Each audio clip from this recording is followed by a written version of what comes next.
别叫，是我，看把你吓的，别怕别怕。妈，怎么是你啊？这才4点多一点，你搞什么呀？都4点10分了，该起床了。起床干什么？我这婚假还没过完呢，昨天忙到夜里10点多才送走客，我这骨头架子都快散了。别睡了，得起来做饭了。你现在都结婚了，可不能像没结婚前那样由着性子睡懒觉啊！一会儿陈川他爸6点就要起床吃饭，你得在那之前把饭做好。这都几点了，你还睡？赶紧把衣服穿上，妈一会儿教你怎么煮稀饭，记住不能煮陈川爸不喜欢喝。我这是嫁人了，还是给他们家当长工来？新婚第2天，4点钟叫我起来伺候公公婆婆。妈，您是说让我4点起来给全家做饭？这是规矩，当媳妇的哪能让公婆做饭？快点，别磨蹭，稀饭下锅得半个小时呢。妈，您脑子没病吧？我一个土生土长的京都独生女，家里3套全款房，爸妈娇惯了20多年，竟然在新婚第2天被婆婆叫起来做早饭。娇娇，药还热着，快喝了，看你疼我心都要碎了。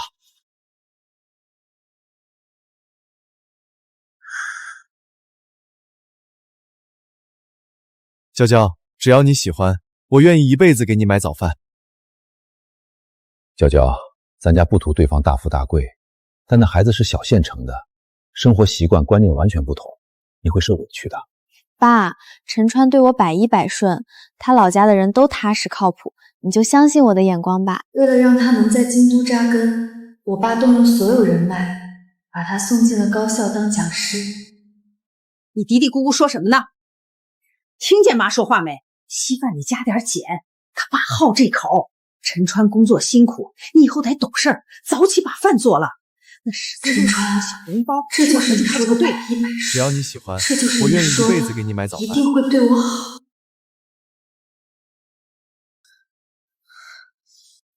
你别叫他，让他多睡会儿。昨天忙了一天，累坏了。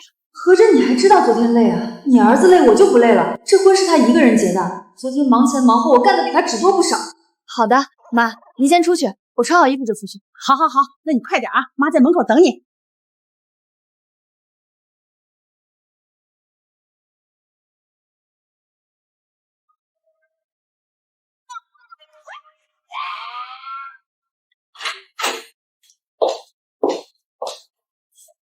妈，我刚看了看，咱家冰箱里没什么新鲜菜了。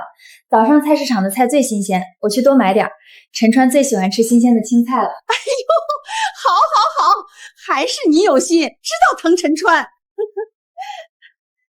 快去快回，路上慢点啊。哎，知道了，妈。我还以为京都来的独生女有多娇贵，你看，还不是乖乖的要起来给我们做早饭。还是你厉害，老婆子，你也算多年的媳妇熬成婆了。以后咱们就等着吃现成的吧。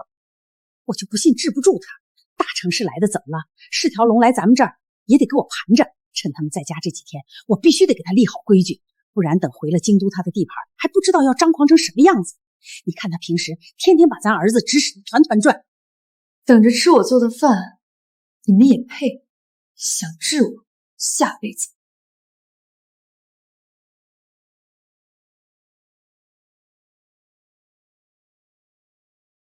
师傅，去机场。姑娘，这大清早的去机场啊？对，赶飞机。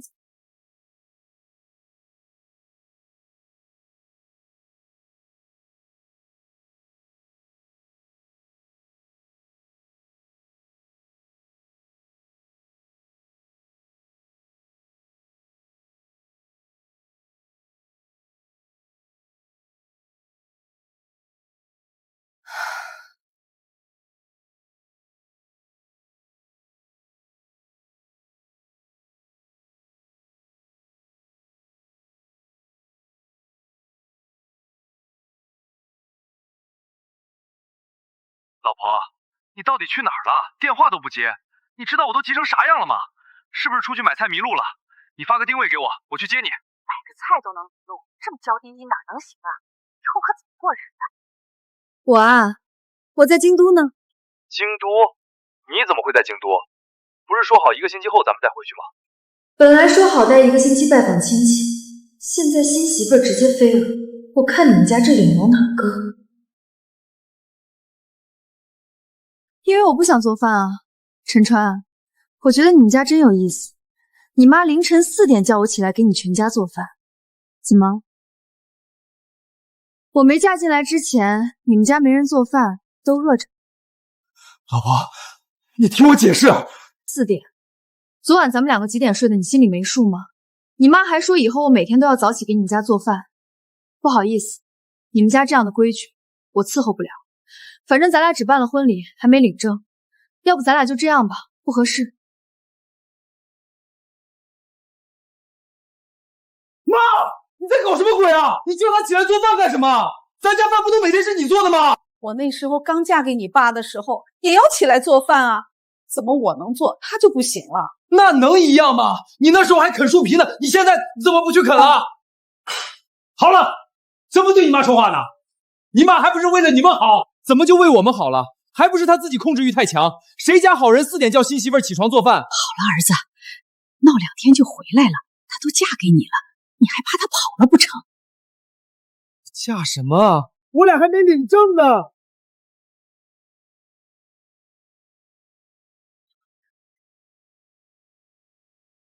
娇娇，你怎么回来了？不是前天才去陈川老家办婚礼吗？说好待1个星期，出什么事儿了？妈，他妈凌晨4点把我晃醒，让我起来给全家做早饭，还要去十字路口排队买包子。4点？还说以后天天都要这样，所以我直接坐飞机回京都了。太过分了！他儿子是人，我闺女就不是人了。我闺女在家20多年，我和你妈都没让你早起做过1顿早饭，跑到他们家去当保姆，这什么乱七八糟的人家？就是，也不是说结了婚一点家务不能做，可这才第2天啊，这哪里是过日子，分明是想拿捏人，真是不可理喻。这种服从性测试我见多了，觉得新媳妇脸皮薄不敢反驳，那陈川妈这次真是踢到铁板。爸妈，别气坏了身子，我心里有数。走，咱不提他们，去吃火锅，我请客。如果结婚的意义是4点起来做饭，那我宁愿一辈子不结婚。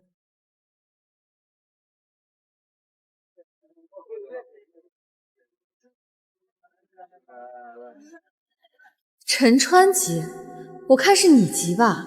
新媳妇跑了，你们全村估计都找不出第2个，等着被戳脊梁骨吧。妈都这样求你了，都不行吗？你是不是得我给你跪下才行啊？你个年轻人，不要和我老婆子一般见识好吗？哼，还跪下？可这跟我演戏呢，有本事你真跪一个看看啊！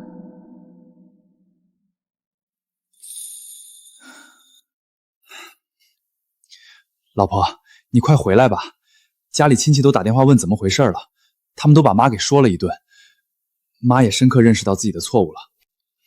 我保证这种事不会再有下次了，都怪我睡得太死了，才没阻止我妈作妖。你回来吧，回来罚我跪洗衣板都行。从你离开后，我都没吃过东西，你忍心吗？爸妈，这毛肚脆，快趁热吃。这就对了，别理那些糟心事儿。你说回就回，你以为换狗呢？这次不把你们一家子的歪心思给理顺了，我是绝对不会回去的。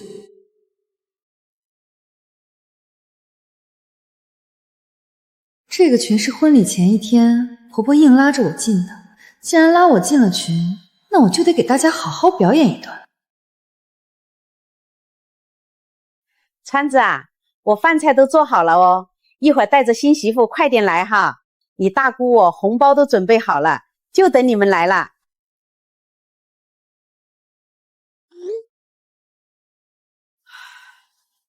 只要我瞒住了，那死丫头肯定不好意思往外说。等她气消了哄回来，这事就算翻篇了。想装没事人，我偏要把这件事摊在所有亲戚面前，让大家都看看。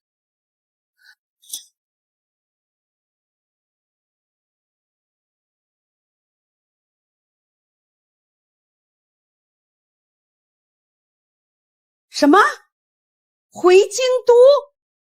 这才刚结婚怎么就回了？不是，我菜都做好了，你们不来，这不是浪费吗？结婚那天晚上，我忙到10点多才睡觉，结果凌晨4点，婆婆就把老狗叫起来了。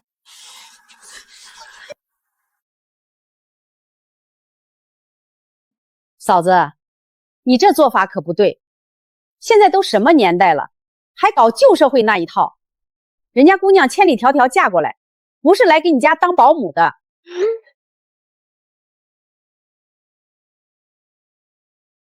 就是，人家姑娘在家里也是爸妈捧在手心里的宝贝。你这么做，不是把川子的婚姻往火坑里推吗？这一帮的，这帮人怎么都向着外人说话？嫂子，我可记得你当年刚嫁进我们家的第2天，可是睡到日上3竿才起床的。你自己都做不到的事儿，还要求人家小姑娘做，这就太过分了吧？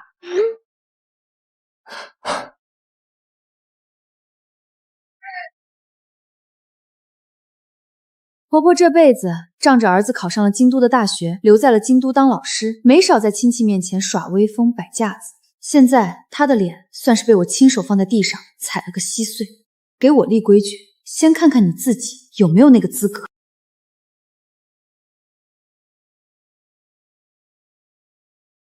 川子，你妈糊涂，你也跟着糊涂，那是你媳妇，不是你家长工。对不起大家，是我没做好，我妈知道错了。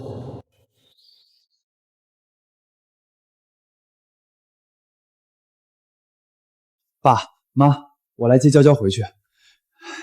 亲家公、亲家母，我们是来给娇娇赔罪的。这事儿是我们做的不对，让孩子受委屈了，愣着干什么？给亲家道歉。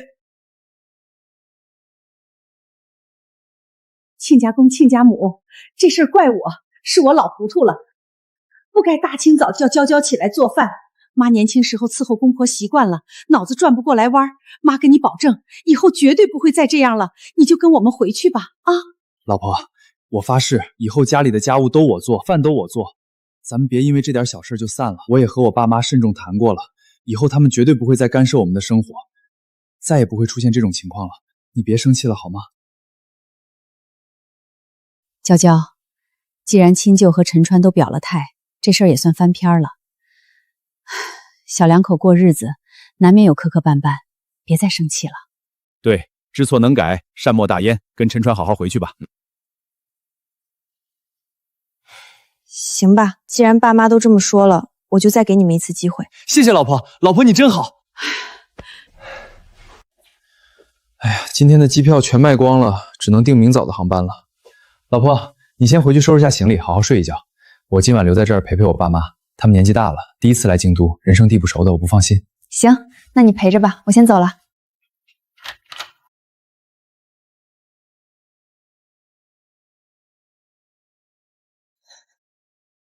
车钥匙不见了。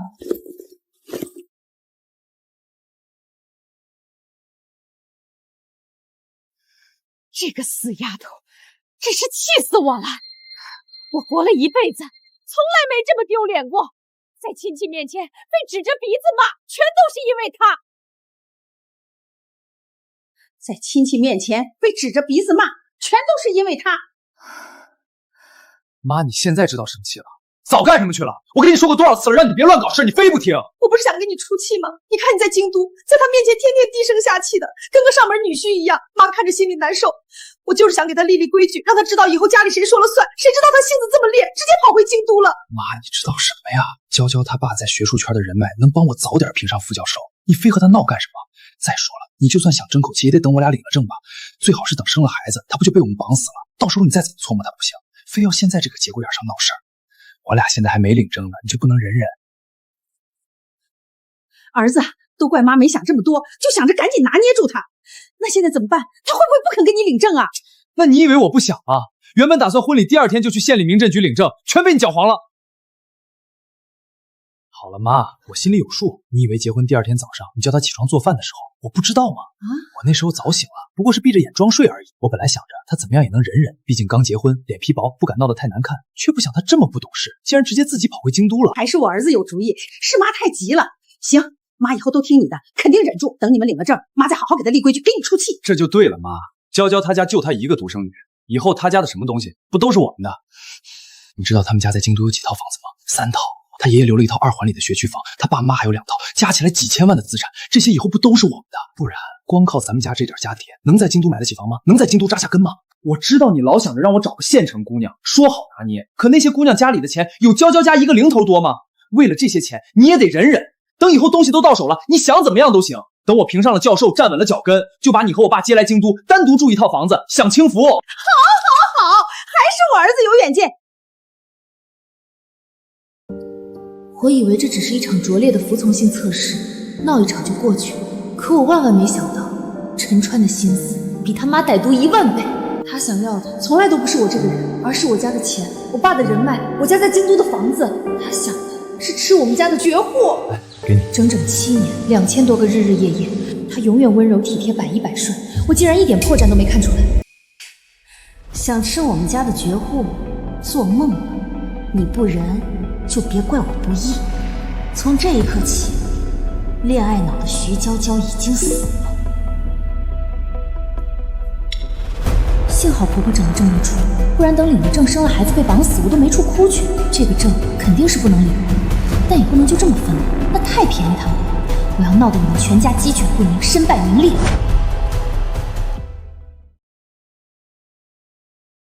我开车回了家，一路上手都在微微发抖，不是因为害怕，而是因为愤怒，还有一种劫后余生的庆幸。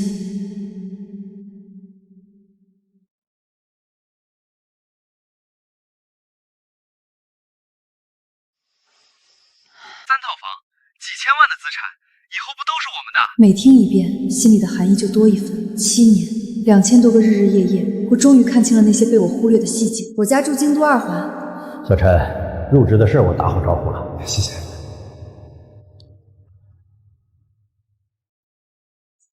娇娇，咱爷爷那套学区房现在过户到你名下。老婆，等结婚了，把我爸妈接来一起住，我妈能帮你干活。以前我当他是孝顺，现在才明白，他是想和全家之力拿捏我，吞掉我家的财产。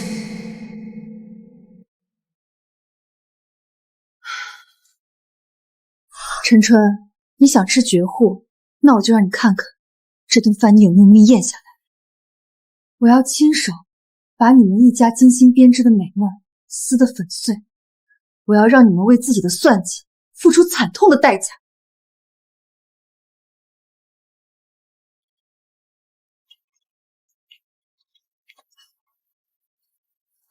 娇娇，怎么脸色这么差？是不是昨晚没睡好？没事儿，妈，就是有点认床。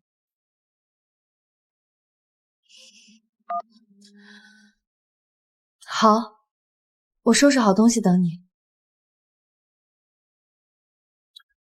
娇娇，回去之后，要是他们再敢欺负你，你就立刻给我们打电话，我们马上过去，知道吗？别自己忍着。爸妈，对不起，那些肮脏的事我不能告诉你们。陈川欠我们的，我要亲手拿回来。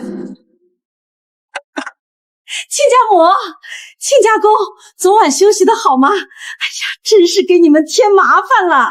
昨天在酒店骂我死丫头，想以后搓磨我的人，原来变脸这么快。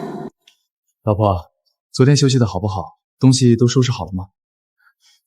都好了，咱们走吧。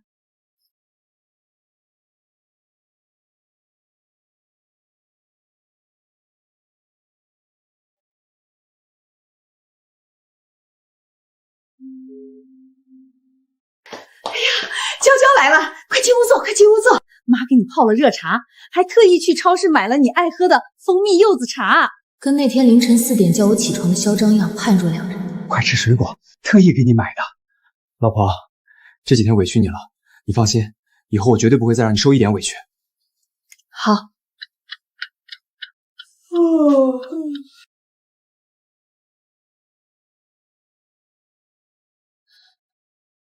人家当儿子的都不心疼，我一个外姓人有什么好心疼的？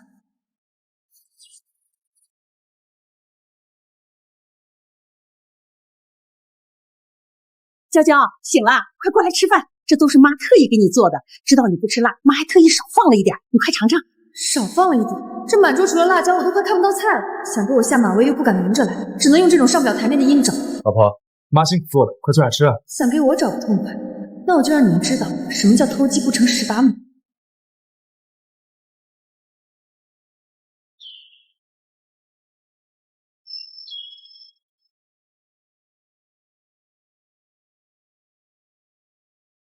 老婆，你打我干什么？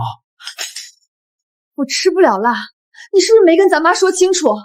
你看咱妈辛辛苦苦做了一桌子菜，竟然没有一个我能吃的，你是不是故意的？故意挑拨我和咱妈的感情是吧？妈，你到底怎么回事？我不是跟你说过无数次了吗？娇娇一点辣都不能沾，你听不懂人话吗？我就是少放了一点点，我想着提提味儿。你管这叫少放？我好不容易把娇娇哄回来，你非要把她气走，你才开心是吧？你也是，孩子不能吃辣，你就别放，净搞这些没用的。想跟我玩阴的，你还嫩点。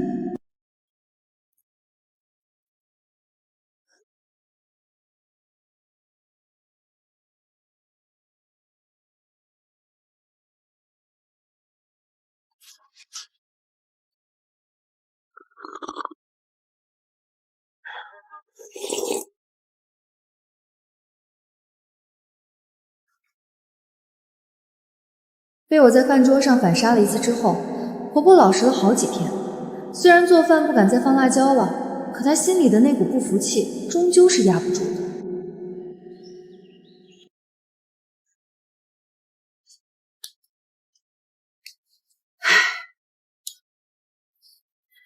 不是我说娇娇啊，陈川的前女友就是他的高中同学林媛媛，那可真是个好女孩。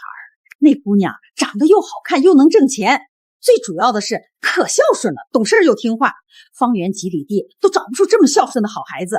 以前她来我们家，又是做饭又是洗碗，家里的活全包了，对我们老两口那叫一个尊敬，哪像现在的年轻人，一点规矩都不懂。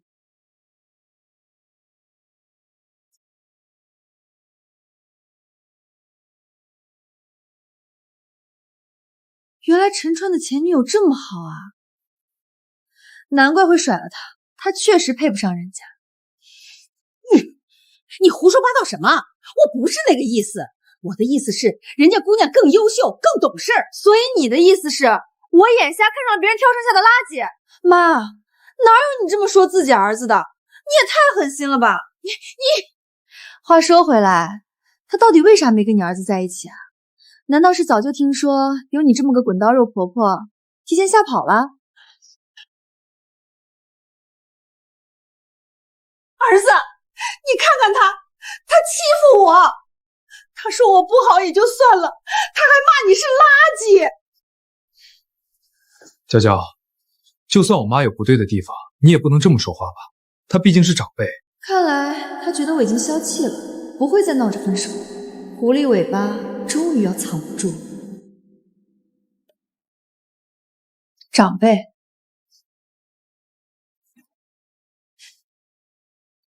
他先当着我的面抬高你前女友，贬低我的时候，怎么没想过自己是长辈？娇娇，那是两码事。他想给我添堵，想让我不痛快，就别怪我说话难听。怎么只许他州官放火，不许我百姓点灯？还有陈川，你别忘了我为什么会跟你回来。要不是你妈凌晨4点叫我起来做饭，我根本不会回京都，更不会闹成现在这个样子。你现在跟我说要尊重长辈，那你们尊重过我吗？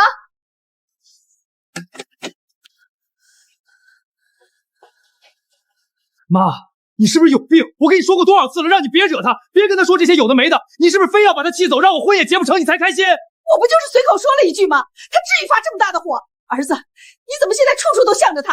妈养你这么大，你就这么对我？我向着他，我是让你别给我惹事儿。我能不能评上副教授，能不能在京都站稳脚跟，全靠他爸。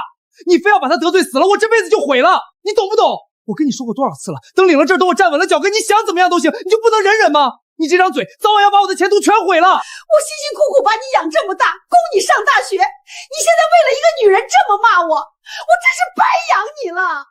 我让你忍忍怎么了？等以后东西都到手了，你想怎么出气不行，非要现在闹？吵吧，使劲吵，这只是开胃菜而已。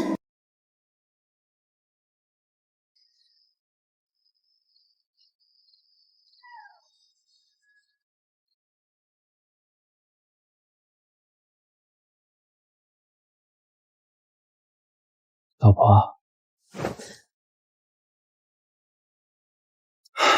老婆，对不起，今天是我不对，我不该跟你那么说话。你走后，我已经狠狠骂了我妈一顿了，真的，她保证以后再也不会乱说话了。你别生气了，好不好？看着他，我只觉得无比恶心。白天在客厅，他跟他妈说的那些话，我可是听得一清二楚。就不能忍忍吗？我能不能评上副教授，能不能在京都站稳脚跟，全靠他爸。等领了证再收手，等站稳了脚跟再搓磨我。陈川，每一句我都记得清清楚楚。我累了，想睡觉了。啊，好好好，那你睡觉，我不吵你了。光让他们母子反目还不够，我要让他们整个家族都反目成仇，互相撕咬，最后一起坠入深渊。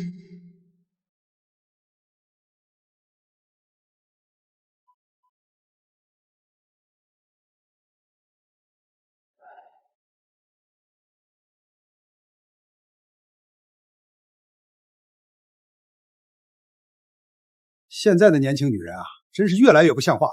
结了婚，天天在家躺着，啥活不干，饭不做，碗不洗。换我们那个年代，这种媳妇儿早就被婆家打死了，哪能容得下这么嚣张？合着这是婆婆找外援撑腰来了，想用长辈压我立规矩，真是可笑。女人家结了婚就该相夫教子，伺候公婆。听说你结婚第2天就跑回京都，要我说，就该让川子好好教训教训你，不然你都不知道天高地厚。大伯，你这话就不对了。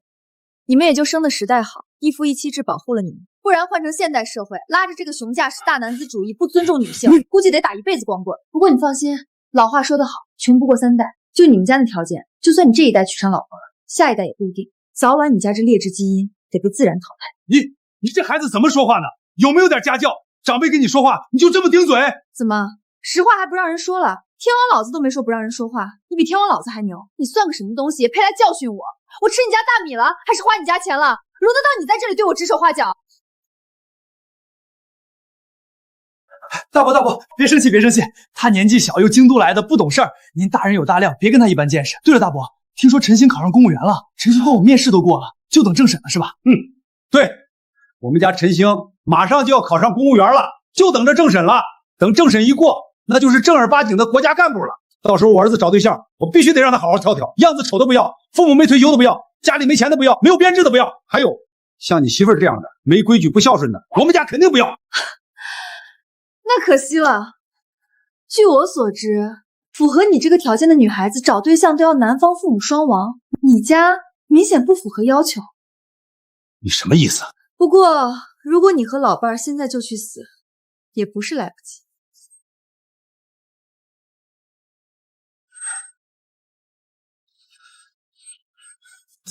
没教养，不可理喻。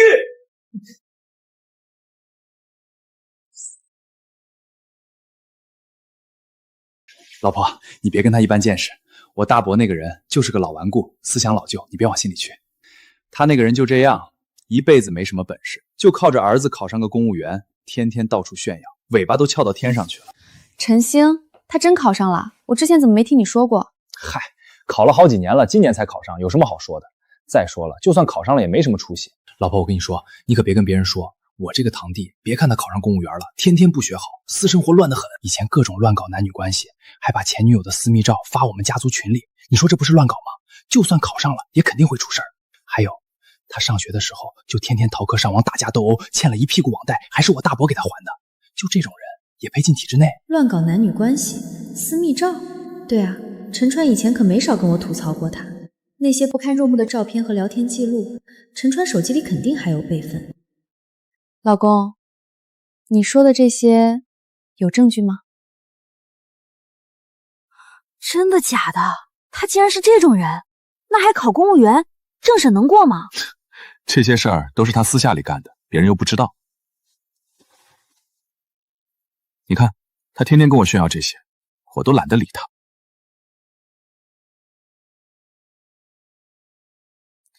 我的天，他怎么是这种人啊？太恶心了吧！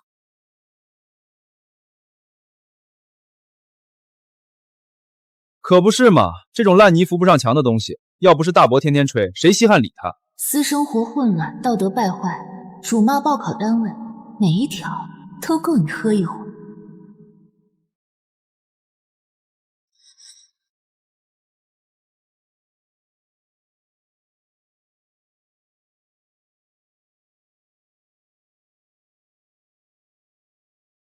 老婆，你看这假都快休完了，咱下午去县民政局把证领了吧。着什么急啊？我这2天肚子不太舒服，等回京都再说吧。还想领证？做梦吧！我倒要看看，等你堂弟的事儿爆出来，你们家乱成一锅粥的时候，你还有没有心思啊？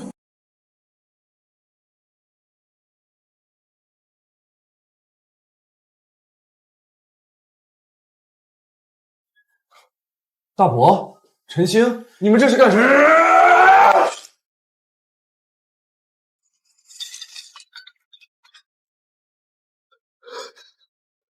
毁了，全毁了！陈川，你这个没良心，你为什么要害我儿子啊？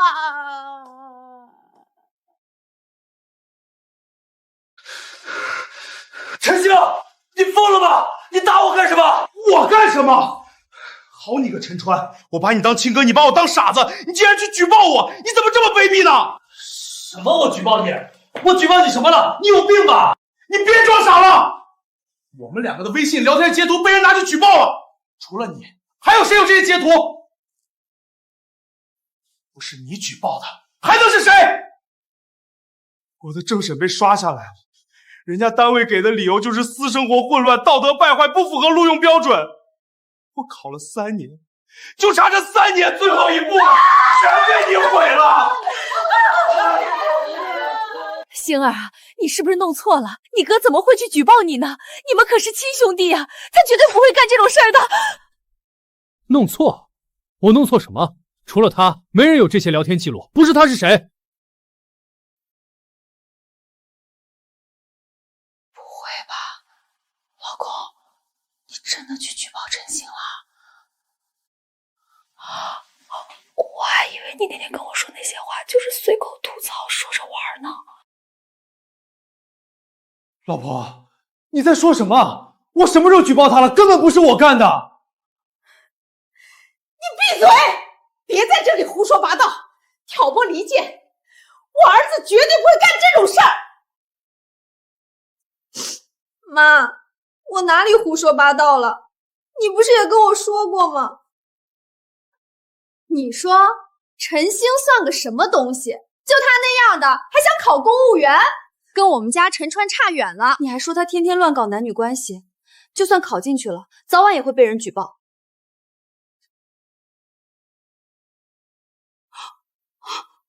不会吧，妈？难道是你举报的？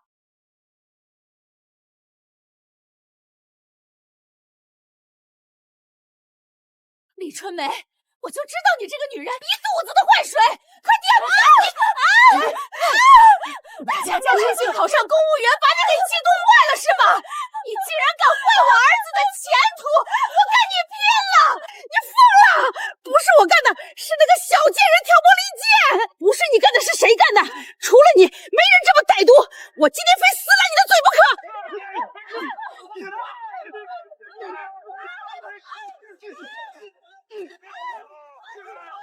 亲兄弟2家因为举报的事当众扭打在一起，妯娌互殴，兄弟反目，这在整个县城算是天大的笑话了吧？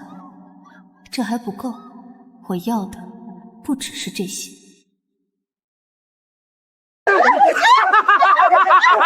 好啊，陈川，果然是你们家干的！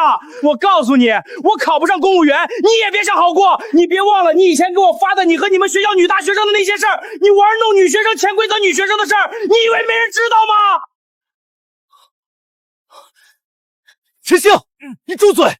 你在这里胡说八道什么？我胡说，我的好堂哥，你以为你做的那些事儿天衣无缝是吗？你媳妇儿知道你玩弄女学生的事儿吗？陈川，他说的是真的吗？你竟然做出这种事，你对得起我吗？舅舅，你别听他胡说，全是他污蔑我的，我对你一心一意，怎么可能做这种事儿？我不听，你还好意思举报别人乱搞男女关系，自己都做出这种龌龊事，你还要不要脸？我们分手吧，我再也不想看见你了。徐娇娇，徐娇娇！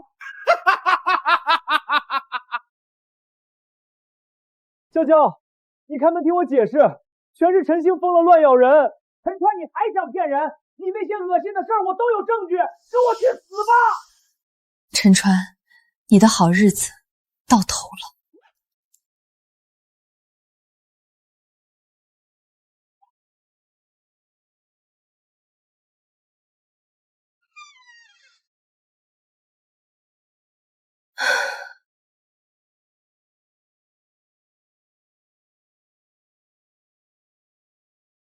姑娘，走得这么急，不回头看看？不看，脏。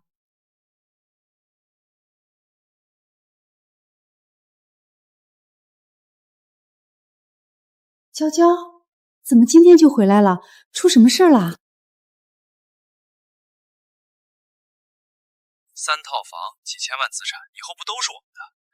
等领了证，生了孩子，她一个京都独生女，还能翻出什么浪花？我就知道这个陈川从一开始就心思不正，我真是瞎了眼，当初竟然同意了你们的婚事。娇娇，幸好你发现的早，没有跟他领证，不然这辈子就毁了。这种狼心狗肺的东西，我们绝对不能放过他。爸妈，别气坏了身子，这口气我绝对不会白咽。我已经有了计划，我要让他身败名裂。你想怎么做，爸妈都支持你。他想利用我的人脉评副教授，还想玩弄女学生，这种道德败坏的人，根本不配待在高校里，误人子弟。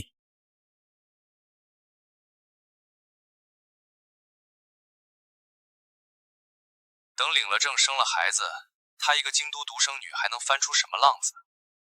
等我评上副教授，想怎么打压那些学生就怎么打压。林晓，我知道他威胁你，他以保研、品优为诱饵哄骗你，腻了就想踹开你，还说让你毕不了业，对吗？你怎么知道他会毁了我的？陈川不仅算计我家的房产，还利用老师的身份祸害你，这种人渣中的人渣，不配为人师表。林晓，如果你愿意站出来指认他，我向你保证，我爸会动用学术圈所有的人脉保你，我会帮你争取应得的保研名额，绝不让你受任何影响，更不会让陈川有报复你的机会。我没证据，我怕。证据我有，你只要站出来说出真相，剩下的交给我。你放心，我不是让你一个人面对，我们一起把这个人渣彻底锤死，让他付出代价。好，我跟你一起，我要揭发他，我不能让他再继续害人了。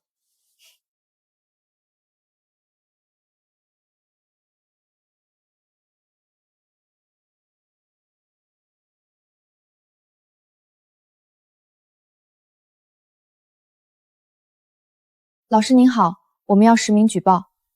有了林晓的配合，我的计划进行得异常顺利。我们把这份材料分别提交给了纪检部门、校办和教育局。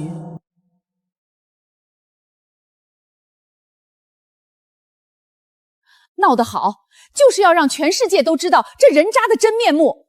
媒体都下场了，全网盯着，学校想压也压不住了。人渣，不配当老师，必须开除。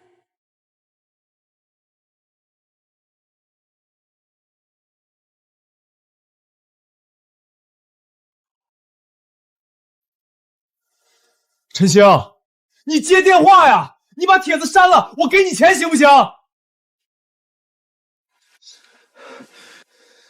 领导，找领导，他也不见我啊。所有人都在躲着我，生怕被这件事牵连。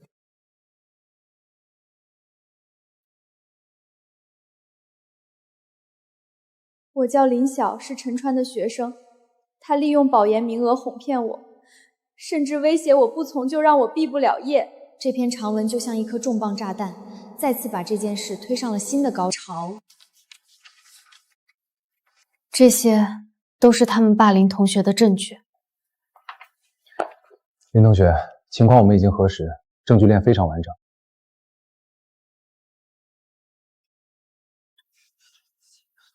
真开除了，大快人心！活该，这种人就不配当老师。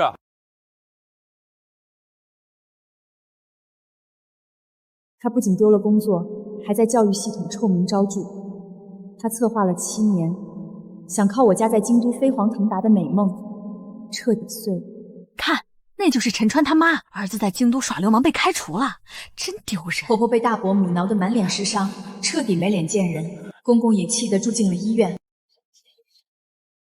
陈川那小子心术不正，连亲堂弟都害，这种人家谁沾谁倒霉，我们早跟他家断绝关系了。大伯一家和陈家彻底反目，逢人就说丑事儿，宣扬的人尽皆知。哼，这就是人性，大难临头各自飞，还要踩上一脚以示清白。陈家身败名裂，而这一切都只是他们应得的报应。这就是那个在京都干坏事被开除的小流氓，真晦气！你这个没出息的，好好的大学老师不当，非去招惹那京都丫头，现在全家都没脸见人了。败家子儿，你算计人家，最后把老子的脸都丢尽了。陈川在老家待得生不如死，他思来想去，觉得落到今天这个地步，全都是因为我。只要娇娇原谅我，只要结婚，他爸还得帮我找工作。对，我还能东山再起。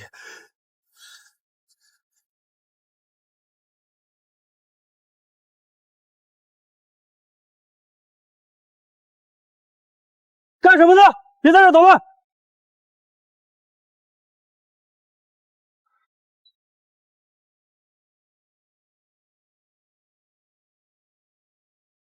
娇娇，楼下那男的又来了，在那喊你名字呢，真吓人。不用理他。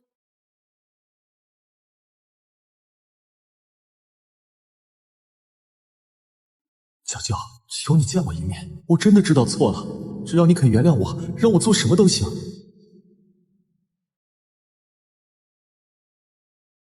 娇娇，你终于肯出来了！陈川，你干什么？起来！老婆，我不起来，我错了，我错了，我真的错了。我知道我不是人，我鬼迷心窍算计你，我对不起你。我现在只有你了。我爸妈天天跟我吵，亲戚躲着我，工作也没了，我什么都没了。你跟我去领证吧，只要我们结婚，我保证以后给你当牛做马，再也不算计你了。你就原谅我这一次好不好？这小伙子跪得这么诚心，是不是太心狠了？看着挺可怜的，什么仇什么怨啊？都到了这个地步，你还想着跟我领证东山再起，你怎么能这么不要脸？妈，你知道什么？再说想争口气也得等领了证，等生了孩子他不就被绑死了？到时候你再怎么搓磨他不行。娇娇家3套房，资产以后不都是我们的？等钱到手了，我一定收拾的他服服帖帖给你出气。所以你当时都听到了，你早就知道了。陈鑫考公务员的事儿是你举报的，对不对？一切都是你干的。你在说什么呢？我不懂。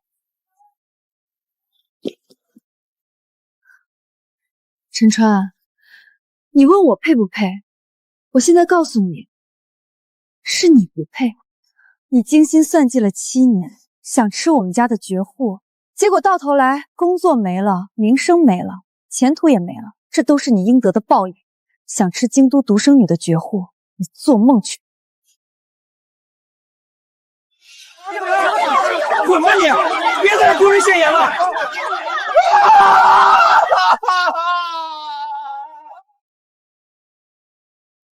他竟然还敢当众下跪，还想骗你去领证，这心肠黑透了。这种人已经疯了，光靠录音还不够，得防着他狗急跳墙。喂，物业吗？我是1202的业主，刚才有个骚扰我女儿的男人。对，加强安保，绝对不能放他进小区。师傅，一定要最结实的，连苍蝇都不能放进来。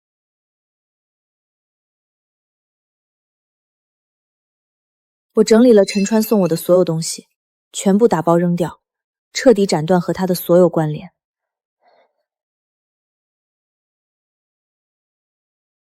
娇娇，你以前真是被猪油蒙了心，7年啊，养着哈士奇还会拆家呢，养这种凤凰男那是招毒蛇。跪下求饶，我看他是跪求那几千万资产吧。这种人渣就该让他回老家刨地去。就是。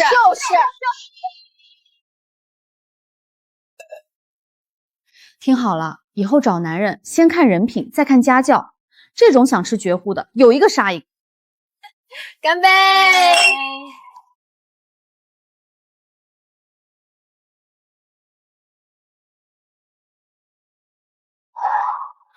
娇娇，你出来见我！我知道你在里面。又是你再敢骚扰业主，我们直接报警了。妈，求求你跟娇娇说声好话，我真的不能没有她。谁是你爸？保安，把这个骚扰教学秩序的社会闲散人员轰出去。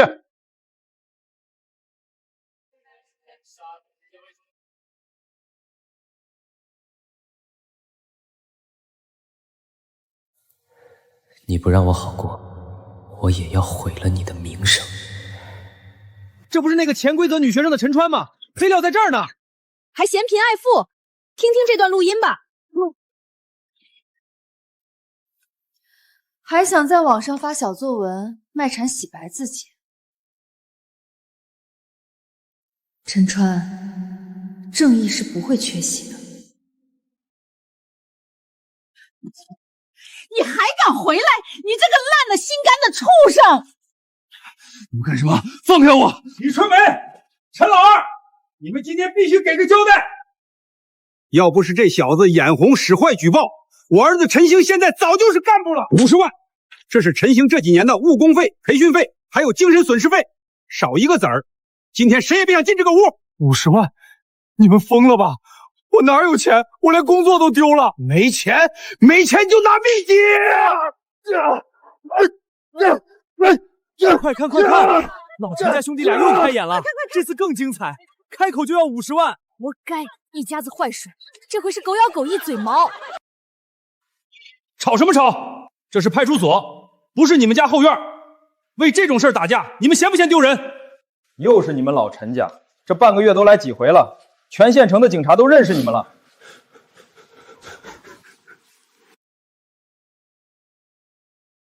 娇娇啊，妈给你跪下了，求求你开开门吧！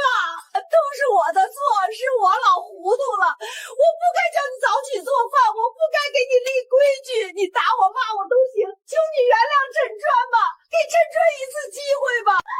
妈，别开门，跟这种人说话是自降身价。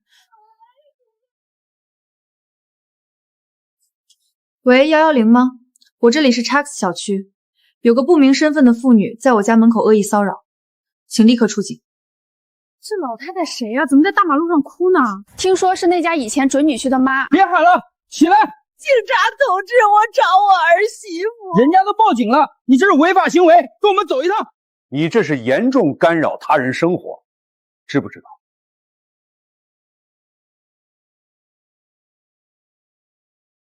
这位女士，我们已经对她进行了批评教育。李春梅，听清楚了，这是最后一次。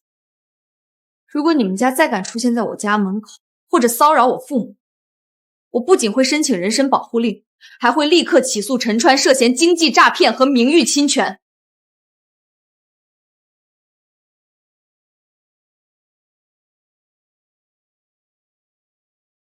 徐娇娇，这是你逼我的。如果不跟我复合，不让你爸帮我恢复工作，这些照片和视频明天就会出现在你们学校和公司的官网上。我要让你跟我一样彻底烂掉。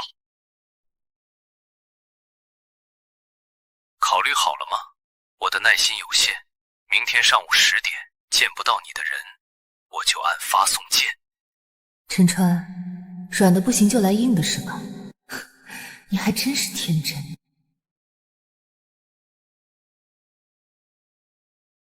警察同志，我要报案，我前男友陈川涉嫌利用私密影像对我进行敲诈勒索和非法威胁。证据非常详实，这已经触犯了刑法，我们会立刻立案。报告，嫌疑人目前就在本市的一家快捷酒店。徐娇娇，这是你欠我的。别动！警察！陈川，你涉嫌敲诈勒索，跟我们走一趟。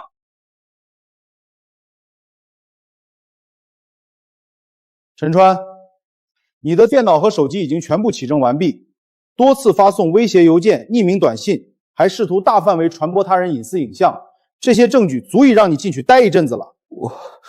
我只是想让他见见我。这种话留着去跟拘留所的人说吧。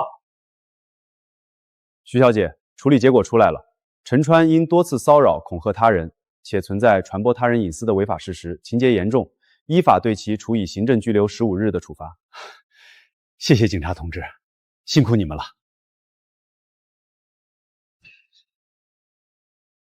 川儿啊，你可千万别回老家了。大伯家天天上门砸玻璃，邻居见我就吐口水，咱家这名声彻底臭了大街了。看什么看？快点搬！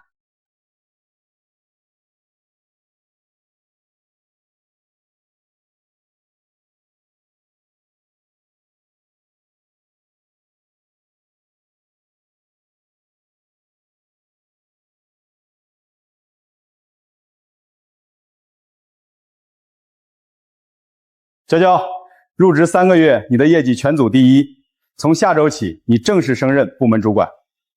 谢谢领导，我会继续努力。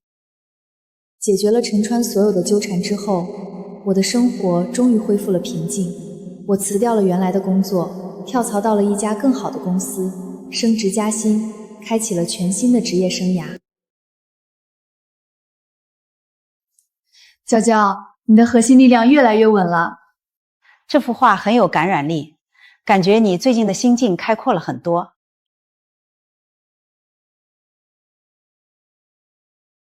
这一趟去大理，咱们不醉不归，把那些糟事儿全都留在云端。对，庆祝咱们娇娇重获新生。娇娇，你是不知道，陈家现在那是彻底塌了天了。通过陈家的亲戚，我知道了陈家的后续。陈川去外地打工之后，再也没回过老家。公公中风瘫痪在床，无人照顾，日子过得无比凄惨。娇娇，4点到了，快做饭。婆婆因为儿子没了前途，天天以泪洗面，精神出了问题，被送进了精神病院。没用的东西，考了3年，考出个笑话，老子的老脸都让你丢光了。怪我，要不是你们非要去招惹陈川家，能有今天？大伯一家也因为陈星没考上公务员，天天吵架。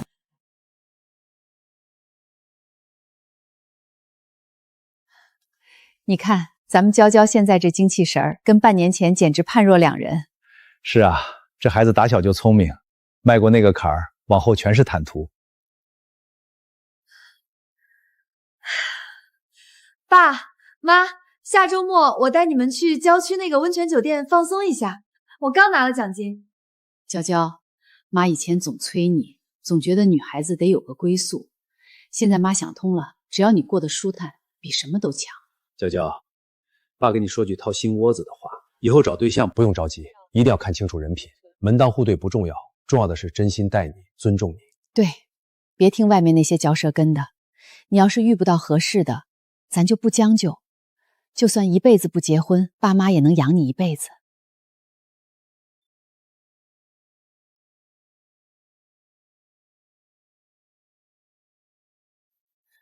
谢谢老师。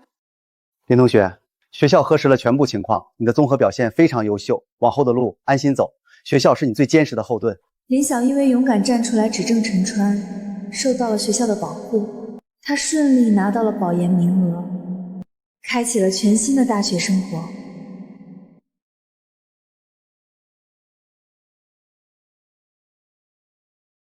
娇娇姐，要不是你当初拉我一把，我可能到现在还躲在宿舍里哭。以后咱们都要往前看，谁也别想再欺负咱们。他跟我成了很好的朋友。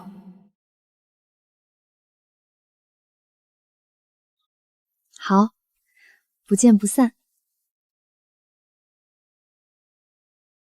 我经历了这件事之后，从一个恋爱脑的小姑娘，成长为一个清醒、独立、强大的女性。这幅画的构图很大胆，像你上周在会议上提出的那个方案一样，充满张力。谢谢，我只是觉得，不管是画还是方案，都要有自己的灵魂。所以，我认为我们的方案是目前市场上最在工作上步步高升，在生活里闪闪发光，对感情有了更清醒的认知。这就是我的最终策略，双赢，或者我们寻找下一个合作伙伴。娇娇，其实关于你以前的事，我听说了一些。我很庆幸你离开了那段关系，现在的你比我见过的任何人都更有光芒。我想慢慢了解你，不仅仅是作为合作伙伴。陆远，谢谢你的欣赏，但我现在更享受慢节奏的生活。我在工作中遇到了真正尊重我、欣赏我、三观契合的男生，他知道我的过往，却依旧温柔待我。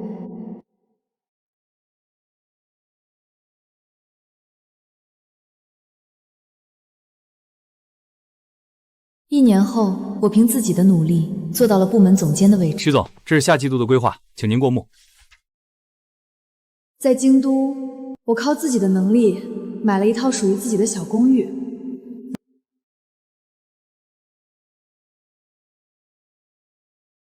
娇娇，快来，这边的浪花真好看。娇娇啊，这辈子能跟你妈出来这么享清福，多亏了你。我终于明白，女孩子这一生最靠谱的从来不是婚姻，不是男人，而是自己。清醒独立，爱自己，才是终生浪漫的开始。我的人生还有无限可能，未来可期。